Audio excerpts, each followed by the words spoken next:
Hey singers, welcome to drama series Tamil. இன்னைக்கு நம்ம பார்க்க போறது ஹெட் ஓவர் ஹீல்ஸ்ல எபிசோட் நம்பர் 22 தமிழ்ல பார்க்க போறோம். லாஸ்ட் எபிசோட்ல நம்ம ஹீரோயின் காட்டுக்குள்ள தனியா பிரேயர் பண்ணிட்டு இருப்பாங்க. அப்போ அங்க இவான்ஹுவா போயிட்டு ஹீரோயினை அட்டாக் பண்ண போனோடனே ஹீரோ வந்து தடுத்து நிறுத்தி ஹீரோயினை தப்பிக்க வச்சிருப்பாங்க. ஹீரோயினும் அழுதுகிட்டே அங்க இருந்து ஓடி போயிருப்பாங்க. அதுக்கப்புறமா இவான்ஹுவாவுக்கு ரொம்ப கோவம் வந்துட்டு, இதுதான் ஹீரோயினை கடைசியா நம்ம பாக்குறதுக்காக கிடைச்ச சான்ஸ், ஆனா இதை இப்படி கோட்டை விட்டுட்டியே லூச பையில எப்படின்னு. அதுக்கு நம்ம ஹீரோவும், நீ மட்டும் பாங்சுவ ஈவிலா மாத்தாம இருந்திருந்த அப்படின்னா இது எல்லாம் நடந்திருக்காதுன்னு. யுவான்ஹுவாவும் அதனால தானே அது சரி பண்றதுக்கு நான் ட்ரை பண்ணிட்டு இருக்கேன்னு கேக்குறதுக்கு ஹீரோவும், ஹீரோயின் இதை விட நல்ல சொல்யூஷனை ட்ரை பண்ணுவா, அவ யாருக்குமே கஷ்டம் வராம ஏதாவது ஒரு வழியை கண்டுபிடிப்பா, இது எல்லாத்தையுமே சரி பண்றதுக்கு. அதே மாதிரி நீயும் அவளை மாதிரி ஏதாவதுன்னு ட்ரை பண்ணுன்றாங்க. அதுக்கு யுவான்ஹுவாவும், கிட்ட பேசி ஜெயிக்கவே முடியாது போல இருக்கு, இதுக்கு ஒரே ஒரு வழிதான், ஹீரோயினை பிடிச்சு அவளோட உடம்புல இருக்கக்கூடிய பேய ஓட்டணும். ஆனா அதுக்கு கூட இனி வழி இல்லாம போயிடுச்சு. இதுக்கு மேல உன்கிட்ட என்ன பேசுறதுன்னே தெரியல. சரி, ஒரே ஒரு விஷயம், ஒருவேளை ஹீரோயின் உன்னை தேடி வந்தா அப்படின்னா அது உன்னை கொலை பண்றதுக்காக தான் இருக்கும். அதனால அவ உன்னை தேடி வந்தானா உடனே அங்க இருந்து ஓடு, தூரமா ஓடு, எவ்வளவு ஸ்பீடா ஓட முடியுமோ அவ்வளவு ஸ்பீடா ஓடு. அப்படி இல்லைன்னா எனக்கு கால் பண்ணி ஹீரோ அப்படின்னு முதல்ல ஹீரோவை நேம் சொல்லி கூப்பிடுறாங்க. ஹீரோக்கே ஆச்சரியமா இருக்கு. இவான்ஹுவா அங்க இருந்து போனதுக்கு அப்புறமா ஹீரோயினோட தொப்பியை எடுத்து ஹீரோ பார்த்து ஃபீல் பண்ணிட்டு இருக்காங்க. இப்படியே 2 வருஷம் ஓடி போயிடுச்சு. ஹீரோ நிறைய கோல்டு மெடலை வின் பண்ணதுனால அவங்கள இன்டர்வியூ எடுக்கிறதுக்காக கூப்பிட்டு இருக்காங்க. நீங்க எப்படி இருக்கீங்க, சந்தோஷமா இருக்கீங்களான்னு கேட்கறதுக்கு ஆமா நான் ரொம்ப சந்தோஷமா இருக்கேன் அப்படின்னு சொல்லிட்டு மட்டும் அமைதியா விட்டுடுறாங்க. இன்னும் அதிகமா சொல்லுன்னு கேட்டா வாய் திறந்து பேசவே இல்லை. இதை ஜீஹோ மொபைல்ல பார்த்துட்டே போறாங்களா. ஹீரோட வீட்டுக்குள்ளதான் பேக் எல்லாத்தையுமே தூக்கிட்டு போறாங்க. இவன் இன்டர்வியூல ரொம்ப கேவலமா பெர்ஃபார்ம் பண்ணிட்டு இருக்கான். கையை பாரு மேல ஒஸ்தி வச்சிருக்கத கீழே போடா அப்படின்னு சொல்லிட்டு இருக்கும்போது ஹீரோவுக்கு அங்க இருந்துமே இன்ஸ்ட்ரக்ஷன் போகுது. அதனால ஹீரோ கையை கீழே போடுறாங்க.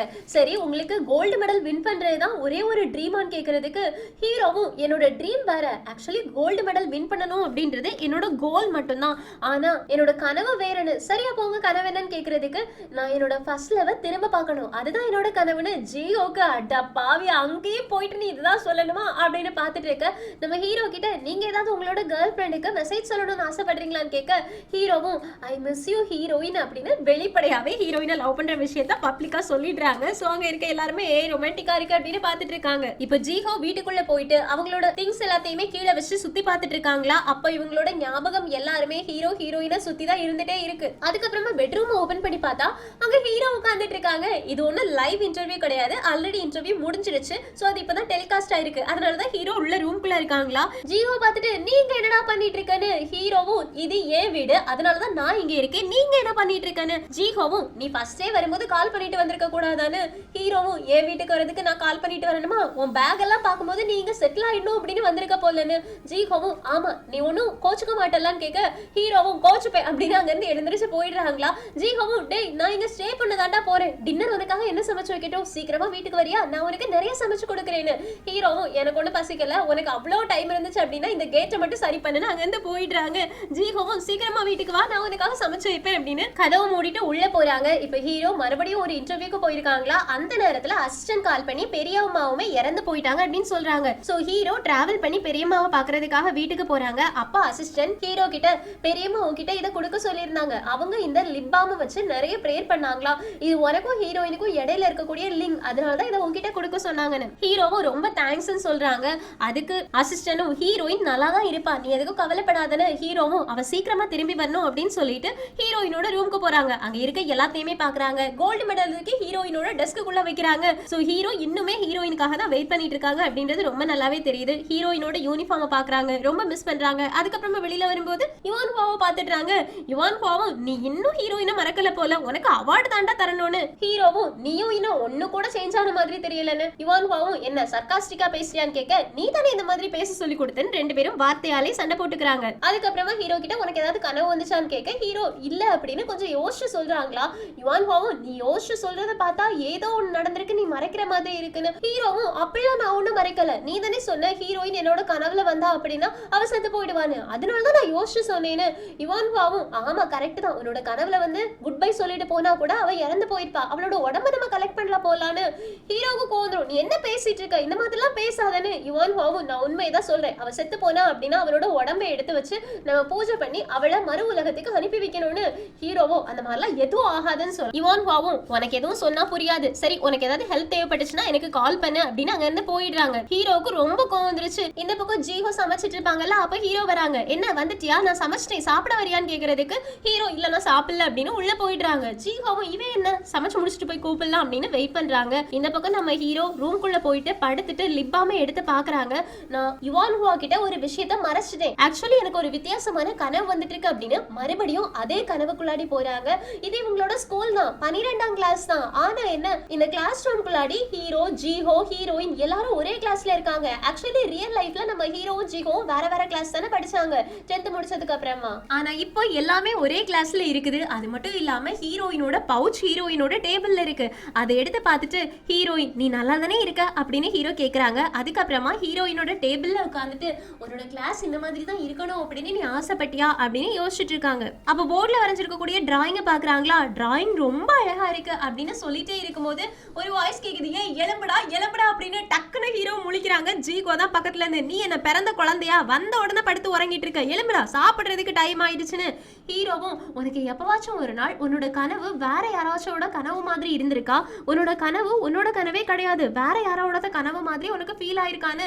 ஜீகோவும் என்னடா பைத்தியம் முத்திடுச்சா, ஹாஸ்பிட்டல்ல சேர்க்கணுமான்னு கேட்ட உடனே ஹீரோவும் இல்ல இல்ல நான் ஹீரோயினோட கனவுக்குள்ள போய் பார்த்த மாதிரி எனக்கு இருந்துச்சு, ஆனா அந்த கனவுல ஹீரோயின் இல்லன்னு. அப்படியே இங்க கட் பண்ணா நம்ம ஹீரோயின் அதே கிளாஸ் ரூம்ல பின்னாடி ஒரு லாக்கர் இருக்கும், அதுக்குள்ள இருந்து வெளியில வராங்க. பாங்சுவும் கூட வராங்க.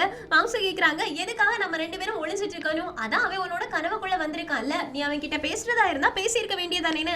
ஹீரோயினும் இல்ல இல்ல எனக்கு பயமா இருக்கு, ஒருவேளை நான் அவனை ஹர்ட் பண்ணிட்டேன் நானு. பாங்சுவும் அவனை ஹர்ட் பண்றதா இருந்தா நான் தான் ஹர்ட் பண்ணுவேன், நீ ஒன்னும் ஹர்ட் பண்ண மாட்டேன்னு. ஹீரோயினும் அதெல்லாம் இருக்கட்டும் பரவாயில்ல, இப்போ ஜீஹோவும் ஹீரோவும் சேர்ந்து ஒன்னா வாழறாங்கன்னு நினைக்கிறேன், அவங்க ரெண்டு பேரும் நல்ல ஃப்ரெண்ட்ஸா இருக்காங்கன்னு எனக்கு தோணுது. இந்த இடத்துல எனக்கு உட்கார்ந்து பாக்குறோம்னு ஆசையா இருக்கு. ஏய் இந்த இடம் இப்போ ரொம்ப சூடா இருக்கு, ஹீரோ உட்கார்ந்தால அதனாலயா அப்படின்னு ஜாலியா ஹீரோவை ரசிச்சுட்டு இருக்காங்களா. பாங்சும் உன்னோடி தொல்லையா போச்சுன்னு ஹீரோயினும் பாங்சு எனக்கு இதுவே போதும், ஹீரோவை தூரத்துல இருந்து பாக்குறேனே அதுவே எனக்கு சந்தோஷமா தான் இருக்குன்றாங்களா. பாங்சுக்கு என்ன சொல்றதுனே தெரியல. அப்பதான் ஹீரோயின் போர்டை பார்த்துட்டு ஏய் பாங்சு நீ தான் இந்த டிராயிங்க வரைஞ்சியா, ரொம்ப அழகா வரைஞ்சிருக்க, என்கிட்ட சொல்லவே இல்லைன்னு.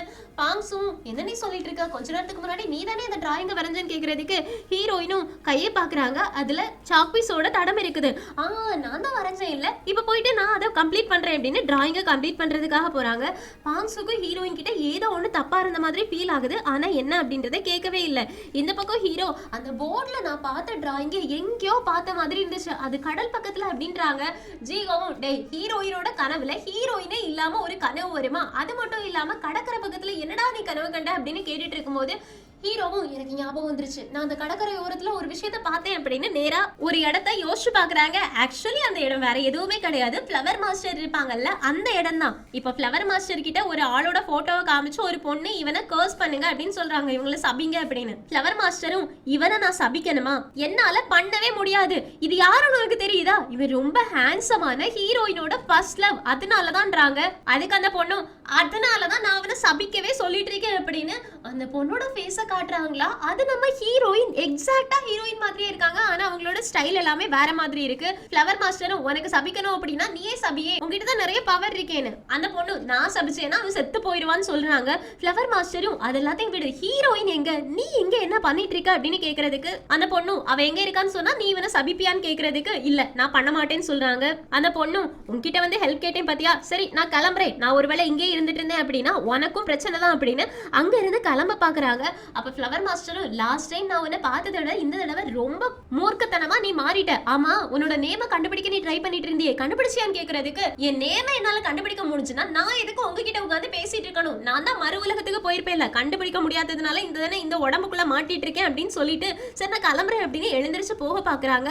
அப்பதான் வெளியில இருந்து ஹீரோவோட சத்தம் கேக்குது, ஃப்ளவர் மாஸ்டர் உள்ள இருக்கீங்களான்னு. ஃப்ளவர் மாஸ்டர் ஐயோ அவரை பத்தி தான் பேசிட்டு இருந்தோம், அவரே வந்துட்டாரு, எங்கேயாவது போய் மறைஞ்சுக்க அப்படின்னு ஒரு டப்பாக்குள்ள மறைய வைக்கிறாங்க. அந்த பொண்ணு இல்ல நான் இதுக்குள்ள மறைஞ்சேன் அப்படின்னா செத்து போயிடுவேன்னு சொல்றதுக்கு மறடி அப்படின்னு உள்ளாடி போட்டு அடைச்சிட்டு ஹீரோ உள்ள விடுறாங்க. அதே நேரத்துல இந்த பக்கம் யுவான் ஹுவா அசிஸ்டன்ட் ரெண்டு பேருமே ரூமை கிளீன் பண்ணிட்டு இருக்காங்களா. அப்ப யுவான் ஹுவா சொல்றாங்க நம்ம இந்த ரூமை ரொம்ப நீட்டா வச்சிருக்கணும், அப்பதான் கடவுள்கள் எல்லாருமே திரும்ப இங்க வருவாங்கன்னு. அசிஸ்டனும் சீக்கிரமாவே அவங்க எல்லாரும் திரும்ப வரணும்னு நான் ஆசைப்படுறேன்னு சொல்லிட்டு இருக்காங்களா. அப்ப யுவான் ஹுவா கையில ஒரு பட்டர்ஃப்ளை போட்டு ட்ரெஸ் பாக்குறாங்க. ஆக்சுவலி இந்த ட்ரெஸ் எப்படி ஹீரோக்காக பெரியம்மா விட்டுட்டு போனாங்களோ அதே மாதிரி மாதிரி யுவான் ஹுவாவுக்காக பெரியம்மா இந்த ட்ரெஸ்ஸை விட்டுட்டு போயிருப்பாங்க. அது அசிஸ்டன்ட் கொடுக்கும்போது யுவான் ஹுவா சொல்லியிருப்பாங்க, நான் இப்ப அவங்க கிட்ட தேங்க்ஸ் சொல்லணும்னு அவங்க எதிர்பார்க்கறாங்களா, ஏன்னா அவங்க சாகும் போது கூட எனக்காக ப்ரேயர் பண்ணி ஒரு ஐட்டத்தை விட்டுட்டு போனாங்களான்னு. அதுக்கு அசிஸ்டன்டும், அவங்க உன் மேல அக்கறையா தான் இருந்தாங்க, எல்லாருமே உன் மேல பாசம் வச்சிருந்தாங்க அப்படின்னு சொல்லிட்டு இருக்காங்களா. சரி, இந்த பாக்ஸ்ல என்ன இருக்கு அப்படின்னு கேட்கும்போது அசிஸ்டன்டும், இதுல பெரியம்மா யார் யாருக்கெல்லாம் திங்ஸ் ப்ரேயர் பண்ணி வச்சிருந்தாங்களோ அதெல்லாமே இருக்குன்னு. அதுல ஹீரோயினுக்காகவும் ஹீரோவுக்காகவும் ப்ரேயர் பண்ண அந்த லிப் பாமும் இருந்திருக்கும். அதை காமிச்ச உடனே யுவான் ஹுவா சொல்றாங்க, இதை நீங்க ஹீரோ கிட்டே கொடுத்துருங்க, யாருக்கு சொந்தமானதோ அது அவங்க கிட்ட தான் இருக்கணும்னு. சோ அந்த லிப் பாம அசிஸ்டன்ட் யுவான் ஹுவா சொன்னதுனால தான் ஹீரோ கிட்ட கொடுத்திருப்பாங்க. அது மட்டும் இல்லாம யுவான் ஹுவா அந்த லிப் பாம்க்குள்ள நிறைய மந்திர வார்த்தைகளை எழுதி வச்சு ஹீரோவோட கையில போச்சு அப்படின்னா ஹீரோயினை ஹீரோ சீக்கிரமா கண்டுபிடிச்சிடணும் அப்படின்றதுக்கான எல்லா மந்திரங்களையுமே எழுதி தான் கொடுத்திருக்கவே செஞ்சிருப்பா. அதை யோசிச்சு நிக்கிறா அசிஸ்டன்ட். நீங்க என்ன யோசிச்சுட்டு இருக்கீங்கன்னு கேட்கும்போது யுவான் ஹுவா ஒண்ணும் இல்லைன்னு சொல்லிடுறா. சோ ஹீரோயினுக்கு யுவான் ஹுவா ட்ராப் செட் பண்ணிட்டு இருக்கா அப்படின்றது நல்லாவே தெரியுது. அது தெரியாம நம்ம ஹீரோ ஃப்ளவர் மாஸ்டர் கிட்ட போயிட்டு யுவான் ஹுவா என்கிட்ட என்ன சொன்னா அப்படின்னா, ஹீரோயின் என்னோட கனவுல வெள்ளை கலர் ட்ரெஸ் போட்டு வந்தா அப்படின்னா அவ இறந்து போயிட்டான்னு அர்த்தம்னு. ஃப்ளவர் மாஸ்டரும் அப்படி ஏதாச்சும் கனவு வந்துச்சா அப்படின்னு கேட்டுட்டு இருக்கும் போது உள்ள இருக்கக்கூடிய அந்த பொண்ணுக்கு மூச்சு முட்டுது. ஐயோ, இவனுங்க வேற என்னத்தலாமோ பேசிட்டு இருக்காருங்க, எனக்கு வேற மூச்சு முட்டுது அப்படின்னு இருக்காங்க. அதே நேரத்துல அந்த பக்கம் நம்ம ஹீரோவும், இல்ல இல்ல அந்த மாதிரி எந்த கனவும் வரல, ஆக்சுவலி நான் ஹீரோயினோட கனவுக்குள்ள போன மாதிரி இருக்கு அப்படின்னு சொல்லிட்டு இருக்கும்போது இங்க இருந்து சத்தம் கேட்டே இருக்கும். அது என்ன சத்தம், அங்க யாராச்சும் இருக்காங்களான்னு கேக்குறதுக்கு, இல்ல இல்ல நீ கண்டினியூ பண்ணுன்னு சொல்றதுக்கு, இல்ல அங்க யாரோ இருந்த மாதிரி இருக்கு, நான் போய் பாக்குறேன் அப்படின்னா அந்த பாக்ஸை ஓபன் பண்ண ட்ரை பண்றாங்க. அதுக்குள்ள அந்த பாக்ஸ்ல இருந்து அந்த பொண்ணே வெளியில வந்துட்டாங்க. டேய், உங்க ரெண்டு பேருக்கு என்னடா பிரச்சனை, ஓவரா பேசிக்கிட்டே இருப்பீங்களான்னு கேட்ட உடனே ஹீரோவும் ஹீரோயின் அப்படின்னு கூப்பிடுறாங்க. அந்த பொண்ணு டக்குனு ஹீரோவை ஒரு உத விட்டுட்டு அங்க இருந்து ஓட ஆரம்பிக்கிறாங்க. ஃப்ளவர் மாஸ்டரும் ஏய் ஓடாதன்றாங்களா, பின்னாடியே ஹீரோ துரத்திட்டு போறாங்க. அந்த பொண்ணு ஓடுறா ஓடுறா ஓடுறா, ஹீரோ துரத்திக்கிட்டே போறாங்க. கடைசியா அந்த பொண்ணு இதுக்கு மேல என்னால ஓட முடியலன்னு சொல்லிட்டு இருக்கும்போது கரெக்டா ஹீரோ ஹீரோயினோட கையை பிடிச்சிடுறாங்க. அந்த பொண்ணு, நான் இவளோட உடம்புக்குள்ள வந்ததே அவ ஒன்ன கிஸ் பண்ணதுனாலதான், அதனால நான் இப்போ ஒன்ன கிஸ் பண்றேன், அவ இந்த உடம்புக்குள்ள வராளான்னு பாக்கலான்னு ஹீரோவை கிஸ் பண்றாங்க. ஆனா எதுவுமே நடக்கல. ஹீரோயினோட உடம்புக்குள்ளாடி ஹீரோயின் வரவே இல்ல. ஹீரோ வேற ஹீரோயின்னு கூப்பிட அந்த பொண்ணு, நான் ஒன்னும் ஹீரோயின் கிடையாது, உனக்கு தெரியலையா அப்படின்னு கேக்குறாங்க. ஹீரோ ஷாக் ஆகி பாத்துட்டு இருக்காங்க. அதுக்கப்புறமா அவங்களோட வீட்டுக்கு கூட்டிட்டு போறாங்க. வீட்டுலதான் இப்ப ஜீஹோ இருக்காங்கல்ல, என்னடா நேத்துக்கு நைட் ஃபுல்லா நீ எங்கடா இருந்த அப்படின்னு கேட்டுட்டு இருக்கும்போது ஹீரோ எதுவுமே சொல்லாம பேக் மட்டும் தூக்கிட்டு உள்ள போயிட்டு இருக்காங்க. இவன் ஏன் பேக் தூக்கிட்டு உள்ள போறான், யாரோடது அப்படின்னு திரும்பி பார்த்தா ஹீரோயினை பார்த்த உடனே ஜீஹோ செம்ம ஷாக் ஆயிடுறாங்க. ஹீரோயின் அப்படின்னு கூப்பிட்ட உடனே ஹீரோயின் நேரா வராங்க. ஜீஹோவை பாக்குறாங்க, டக்குன்னு கிஸ் பண்ணிடுறாங்க. ஜீஹோக்கு செம்ம ஷாக்கா இருக்கு. அப்ப அந்த பொண்ணு, நான் ஹீரோவை கிஸ் பண்ணி அவனோட உடம்புக்குள்ள போகணும்னு நினைக்கும் போதே அது நடக்கல, உன் மேலேயே அது ஒர்க் அவுட் ஆக போகுது, சரி விடு, உன்னை பார்த்து ரொம்ப நாளாச்சு, வடிகட்டின முட்டாளே அப்படின்றாங்களா. ஜீஹோக்கு ஷாக்கு. ஏய் நீ பாங்சுவான்னு கேட்டுட்டு ஹீரோவை பாக்குறாங்க. ஹீரோவோ ஆமான்னு சொல்றாங்களா. அப்படின்னா ஹீரோயினோட உடம்புல இருக்கக்கூடிய பேய் இப்போ பாங்சு, ஹீரோயின் கிடையாது. சோ ஹீரோயின் எங்க போயிட்டா அப்படின்னு ஆச்சரியமா பாத்துட்டு இருக்காங்க. அப்போ பாங்சு கேக்குறாங்க, டேய் உனக்கு இப்போவாச்சும் கேர்ள் ஃப்ரெண்ட் இருக்காங்களா, இல்லனா இன்னும் இந்த பேயோட்டி மேலதான் லவ்ல இருந்துட்டு இருக்கியா, உன்னெல்லாம் என்ன சொல்றதுனே தெரியல அப்படின்னு சொல்லிட்டு இருக்கும்போது ஹீரோவும் போதும் நிறுத்து, ட்ரெஸ்ஸை ஃபர்ஸ்ட் நீ சேஞ்ச் பண்ணணும், உள்ள வா அப்படின்னு கூப்பிடுறாங்க. பாங்சும் இல்ல இதுதான் கம்ஃபர்டபிளா இருக்குன்னு சொல்லும்போது ஒழுங்கு மரியாதையை உள்ள வந்து ட்ரெஸ்ஸை சேஞ்ச் பண்ணு அப்படின்னு உள்ள கூட்டிட்டு போறாங்க. ஹீரோயின் ரொம்ப அழகா ஒரு ட்ரெஸ்ஸை போட்டு வராங்களா. அதை பார்த்த உடனே ஜீஹோவுக்கு தண்ணி போற ஏறிடுச்சு. திரும்பி பார்த்து இது வேண்டாம் மாத்து அப்படின்றாங்க. அடுத்த ட்ரெஸ்ஸை போட்டு வந்து நான் ரொம்ப அழகா இருக்கேனா அப்படின்னு கேக்குறதுக்கு இல்ல இல்ல அப்படின்றாங்க. அடுத்தது ஒரு ட்ரெஸ் போட்டு வரதுக்கு கிளாப் பண்றாங்க. அடுத்ததா ஒரு ட்ரெஸ் போட்டு வந்தோடனே சரி இதெல்லாம் இருக்கட்டும், நீ எப்ப பார்த்தாலும் எதுக்காக ஷூ போட்டு வரேன்னு கேக்குறதுக்கு அது ஃபேஷன் சொல்லிட்டு மறுபடியும் ட்ரெஸ்ஸை சேஞ்ச் பண்ணி கொண்டு வந்து காட்டுறாங்க. ஹீரோவும் ஜீகோவும் சிரிக்காம இருந்தோடனே சிரிங்கடா, சிரிக்கலன்னா கோலா பண்ணிடுவேன் உங்களை மிரட்ட வேற பாங்ஸோ செய்யறேன். அதனால சிரிச்சு ஒவ்வொரு ட்ரெஸ்ஸுக்கா காம்ப்ளிமெண்ட் கொடுத்துட்டு இருக்காங்க. கடைசியா ஒரு ட்ரெஸ்ஸுக்கு கிளாப் பண்ணிட்டு இது சூப்பரா இருக்கு இதே போட்டுக்கோ அப்படின்னு சொல்லிட்டு இருக்காங்களா. அந்த நேரத்துல வெளியில இருந்து காலிங் பெல் அடிக்கக்கூடிய சத்தம் கேக்குது. ஜீஹோ உன்னோட அண்ணா வந்திருக்கே பாரு, கதவை திற அப்படின்னு ஹீரோக்கும் ஜீஹோக்கும் பக்கன் ஆகுது. உடனே ஹீரோயினை கொண்டு போய் ஒளிச்சு வை அப்படின்னு ஹீரோவோட பெட்ரூம்க்கு ஜீஹோவை அனுப்பி வைக்கிறாங்க. ஜீஹோவும் கதவு மூட ட்ரை பண்றாங்க, முடியல. அதே நேரத்துல உள்ள மிலிட்டரி ட்ரெஸ் போட்டு ஒரு பையன் உள்ள வரான். ஹீரோ உடனே முன்னாடி போய் நிக்கிறாங்களா. அந்த பையன் ஹீரோவை பார்த்துட்டு நீங்க என்ன பண்ணிட்டு இருக்கேன்னு. அப்பதான் ஹீரோ இது என் வீடு அதனாலதான் நான் இங்க இருக்கேன், ஆமா நீங்க என்ன பண்றேன்னு கேக்குறாங்க. ஆக்சுவலி அந்த பையன் வேற யாரும் கிடையாது, நம்ம புலிதான் மிலிட்டரிக்கு போயிருப்பாங்க ஸ்கூல் முடிஞ்சதுக்கு அப்புறமா. ஆனா ஜீஹோவை தேடி எதுக்கு ஹீரோவோட வீட்டுக்கு வந்தாங்கன்னு தெரியல. ஹீரோயினும் என்ன வெளியில விடுடா அப்படின்னு சொல்லிட்டு இருக்க. ஜீஹோவும் தயவு செஞ்சு உள்ள இரு அப்படின்னு கஷ்டப்பட்டு பிடிக்க வச்சுட்டு இருக்காங்க. அப்ப புலியும் சரி ஜீகோ எங்கன்னு கேக்குறதுக்கு அவன் அவனோட வீட்டுல இருப்பான், நீ எதுக்கு அவனை என் வீட்டுல தேடி வந்திருக்க அப்படின்னு எப்படியோ பிளாக் பண்ணி அனுப்பிடலாம் அப்படின்னு ட்ரை பண்றாங்க. அப்போ அந்த புலியும் சரி சரி நீ இந்த அளவுக்கு என்ன வீட்டுக்குள்ள வரவிடாம தடுக்க வேண்டிய அவசியமே கிடையாது, நான் கிளம்புறேன் அப்படின்னு கிளம்ப போறாங்களா, அதுக்குள்ள ஜீவோவை தள்ளி விட்டுட்டு ஹீரோயின் வெளியில மெதுவா வராங்க. அதை பார்த்தோன்னே ஹீரோ என்ன பண்றாங்கன்னா புலி ஹீரோயினை பாத்திர கூடாதுல, அதனால ஹக் பண்ணிட்டு நான் உன்னை ரொம்பவே மிஸ் பண்ணேன் அப்படிலாம் சொல்லிட்டு இருக்காங்களா. புலிக்கு இவன் என்ன இப்படி புலம்பிட்டு இருக்கான் அப்படின்னு அங்கே இங்கேயும் திரும்பி பார்க்கும்போதுதான் கண்ணாடியில ஹீரோயின் புலியோட பேக்ல இருந்து மிட்டாய் எடுக்கிறதே தெரியுது. அதனால ஏய் ஹீரோ யாரோ ஒரு ஆள் என்னோட பேக்ல இருந்து ஸ்வீட்ஸை களவாண்டு தின்றாங்கன்னு சொல்றாங்களா. அடுத்த செகண்டே எல்லாரும் விட்டுடுறாங்க, அமைதியாயிடுறாங்க. பாங்ஸு வாயில லாலிபாப் வச்சுட்டு ஹாய் அப்படின்னு சொல்றாங்களா. புலியும் ஹீரோயின் அப்படின்னு கத்துறாங்க. அதுக்கப்புறமா என்ன ஹீரோ ஹீரோயினை உள்ள கூட்டிட்டு போயிட்டு, அதாவது பாங்ஸோ உள்ள கூட்டிட்டு போயிட்டு நீ ஹீரோயின் மாதிரியே ட்ரெஸ் பண்ணணும், இந்த ட்ரெஸ்ஸை போட்டுக்கோ, நீட்டாவா ஹீரோயின் மாதிரியே பேச அப்படின்னு ஒரு வார்னிங் கொடுத்துட்டு வெளியில போறாங்க. இப்போ புலி சொல்றாங்க நான் பேய பார்த்தேன் பயந்துட்டேன்டா, அவ எப்படா இங்க வந்தா அப்படின்னு. ஜீகவும் ஆமாடா எங்களுக்கும் அந்த மாதிரி தான் இருந்துச்சு அப்படின்னு சொல்லிட்டு இருக்கும்போது யாரோ கதவை திறந்துட்டு உள்ள வராங்க. யாருன்னு பார்த்தா ஹேரியும் டயானாவும் ரெண்டு பேருமே ஹீரோயின் எங்கன்னு கேக்குறாங்களா. ஹீரோ கேக்குறாங்க ஆமா என் வீட்டோட பாஸ்வேர்டு உங்க எல்லாருக்கும் எப்படி தெரியுது, உங்க பாட்டுக்கு கதவை திறந்துட்டு எல்லாரும் உள்ள வரீங்க அப்படின்னு. ஜீகோ பார்த்தா ஜீகோ மறைஞ்சுக்கிறாங்க. ஹீரோ இங்க இருந்து நேஷனலுக்கு கேம் விளையாட போகும்போது ஜீகோ எல்லாருக்குமே ஹீரோவோட வீட்டு பாஸ்வேர்டை கொடுத்திருக்காங்க. இங்கதான் கேதரிங்கே நடந்திருக்கு. ஹீரோக்கு இது புரிஞ்ச உடனே டேய் அப்படின்னு பாக்குறாங்க. ஹேரியோ ஹீரோயின் எங்கன்னு கேட்க ஹீரோவும் உள்ள இருக்கா அப்படின்னு கை காமிக்கிறாங்களா. டயானா ஹீரோயினை பாக்குறதுக்காக போயிடுறாங்க.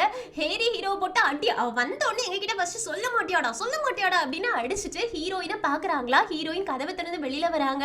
டயானா ஹீரோயினை பார்த்த உடனே ஹீரோயின் அப்படின்னு கூப்பிடுறாங்களா. ஹீரோயினும் ஹாய் சொல்றாங்க. உடனே டயானா ஹக் பண்ணிக்கிறாங்க, அழ ஆரம்பிக்கிறாங்க. ஹீரோயினும் ஒரு நிமிஷம் நீ யாரு அப்படின்னு கேட்டோடனே ஹீரோவும் போச்சு அப்படின்னு மனசுல நினைச்சிட்டு இருக்கும்போது டயானாவும் நான் டயானான்னு சொல்றாங்க. பாங்ஸுக்கு தான் ஆல்ரெடி டயானாவை தெரியும்ல, அதனால ஏய் நீ அந்த கிம் டயானாவா, எவ்வளவு அழகாயிட்டா, உன்னை என்னால நம்பவே முடியல, இவ்வளவு அழகாயிட்டியா நீ அப்படின்னு கேட்ட உடனே டயானா ஹக் பண்ணிட்டு ஓன்னு அழ ஆரம்பிச்சிடுறாங்க. பாங்ஸுக்கு இதுதானே வேணும், அதனால நீ ரொம்ப அழகா இருக்க, வா ஹக் பண்ணிக்கலாம் அப்படின்னு ஹக் பண்ணி சிரிச்சு ஜாலியா இருக்காங்க. அதுக்கப்புறமா என்ன ஹீரோயினுக்காக கேக் எல்லாம் கட் பண்றாங்க. திரும்பி ஹீரோயின் வந்ததுக்காக ஒரு செலிப்ரேஷனே பெருசா போயிட்டு இருக்கு. அதுக்கப்புறமா பாங்ஸு கிட்ட ஆமா நீ எங்க போயிருந்த இத்தனை வருஷங்களா, அப்ராட்ல இருந்தியா இல்லனா ஏதாவது படிக்க போயிருந்தியா, என்கிட்ட எதுக்காக நீ கான்டாக்ட்ல இல்லன்னு கேட்கும்போது ஹீரோவும் உண்மையே சொல்லிடாத எதுவும் சொல்லிடாத அப்படின்னு சொல்லிட்டு இருக்க. பாங்ஸும் இல்ல சொல்லுவேன் அப்படின்ற மாதிரி ஆக்ஷன் காமிச்சிட்டு இருக்காங்க. ஆனா கடைசியா சொல்லும் போது நான் நிறைய இடத்துக்கு டிராவல் பண்ணிட்டு இருந்தேன், அதனாலதான் என்னால உங்களை கான்டாக்ட் பண்ண முடியலன்னு. சரி பரவாயில்ல நீ திரும்பி வந்துட்டல அதுவே எங்களுக்கு போதும்னு சொல்றாங்க. அப்ப புலி டயானா கிட்ட டயானா இதே மாதிரி நம்மளும் ஊரூரா போயிட்டு சுத்துவோமா, யாரோட தொல்லையும் இல்லாம ஜாலியா போயிட்டு வரலான்னு. அதை கேட்டுட்டு இருக்கக்கூடிய ஜீகவும் டேய் ஃபர்ஸ்ட் நீ மிலிட்டரி சர்வீஸ முடிடா, அதுக்கு முன்னாடி எங்கேயாச்சும் போறேன்னு வச்சுக்கோயே கொரியா கவர்மெண்ட் உயிரோடு விடாதுன்றாங்க. புலியும் கொஞ்சமாச்சும் ரொமான்டிக்கா இருக்க விடுடா, இதனால தான் நீ ஃபுல்லாவே சிங்கிளா இருக்க அப்படின்னு ஒவ்வொருத்தரும் மாறி கலாய்க்க ஆரம்பிக்கிறாங்க. எல்லாருமே ரொம்ப ஜாலியா இருக்காங்க. டாப்பர் வராங்க இருக்காங்க. டாப்பர் சொல்றாங்க ஆக்சுவலி எனக்கு ஒரு பொண்ணு பிடிச்சிருக்கு, நாங்க ரெண்டு பேரும் லவ் ப்ரப்போஸ் பண்ணிக்க டைம் வந்துருச்சுன்னு நினைக்கிறேன்னு. டேய் நீ எல்லாம் லவ் பண்றியாடா அப்படின்னு அவங்கள வேற போட்டு கலாய்க்கிறாங்க. இப்படியே எல்லாரும் சிரிச்சு ஜாலியா இருந்துட்டு இருக்கும்போது தான் பாங்ஸுக்கு ஒரு விஷயம் ஞாபகம் வருது. பாங்ஸோட கனவுல எப்பவுமே ஹீரோயினும் பாங்ஸும் பேசிக்கிட்டே இருப்பாங்கல்ல. அப்போ ஹீரோயின் வந்துட்டு நான் எல்லாரையுமே ரொம்ப மிஸ் பண்றேன், எல்லாரும் இப்ப என்ன பண்ணிட்டு இருக்காங்க அப்படின்றத தெரிஞ்சுக்கணும்னு எனக்கு ரொம்ப ஆசையா இருக்கு அப்படின்னு ஃபீல் பண்ணி சொல்லி இருந்திருப்பாங்க. சோ அதை யோசிச்சு பார்த்து இந்த இடத்துல இருக்க வேண்டியது ஹீரோயின் தான். ஹீரோயினோட ஃப்ரெண்ட்ஸ் எல்லாருமே ரொம்ப நல்லவங்களா இருக்காங்க. எல்லாருமே ஹீரோயினை எந்த அளவு மிஸ் பண்றாங்க அப்படின்றது எனக்கு நல்லாவே தெரியுது. இந்த இடத்துல இருக்க வேண்டியது நான் கிடையாது ஹீரோயின் தான் அப்படின்னு அழ ஆரம்பிச்சிட்டாங்க. டயானா அதை நோட் பண்றாங்களா. ஹீரோயின் உனக்கு என்னாச்சு அப்படின்னு கேக்குறதுக்கு பாங்ஸும் என்ன மன்னிச்சிருங்க, நான் இந்த இடத்துல இருந்திருக்கவே கூடாது, என்ன மன்னிச்சிருங்க அப்படின்னு சொல்லிட்டு ஏங்கி அழ ஆரம்பிக்கிறாங்க. டயானா போயிட்டு ஒன்னும் இல்ல இது ஓன் தப்பு இல்ல அப்படின்னு கண்ணீரை தொடச்சு கொடுக்குறாங்க. ஹீரோயின் என்ன பேசுறாங்கன்றது யாருக்குமே தெரியல. ஆனா ஹீரோயின் அழுறதை யாராலையுமே தாங்கிக்க முடியல. ஹீரோ பாங்ஸுவையே பார்த்துட்டு இருக்காங்க. எங்க சீன் கட்டாவது இங்க எபிசோட் முடியுது. ஹீரோயினோட உடம்புல பாங்ஸு இருக்காங்க அப்படின்னா இவ்வளவு நாளும் பாங்ஸு ஒளிஞ்சு இருந்திருக்காங்க. அந்த லிப்பான்ல யுவான் ஹுவா மந்திரத்தை போட்டதுனாலதான் ஹீரோ ஹீரோயினை சீக்கிரமா கண்டுபிடிக்க முடிஞ்சிருக்கு. சோ இனி ஹீரோயினோட உடம்புல இருந்து பாங்ஸு எப்ப வெளியில போவாங்க, ஹீரோயின் எப்படி உள்ள வருவாங்க, பாங்ஸு எப்படி மறு உலகத்துக்கு அனுப்பி வைப்பாங்க அப்படின்னு எல்லா விஷயங்களையுமே ஃபைனல் எபிசோட் பார்த்து தெரிஞ்சுக்கலாம். சோ மிஸ் பண்ணாம ஃபைனல் எபிசோட்காக வெயிட் பண்ணுங்க. இன்னும் ஒரே ஒரு எபிசோட் தான் இருக்கு. சோ நாளைக்கு மீட் பண்ணலாம். Thank you friends. Take care. Bye bye.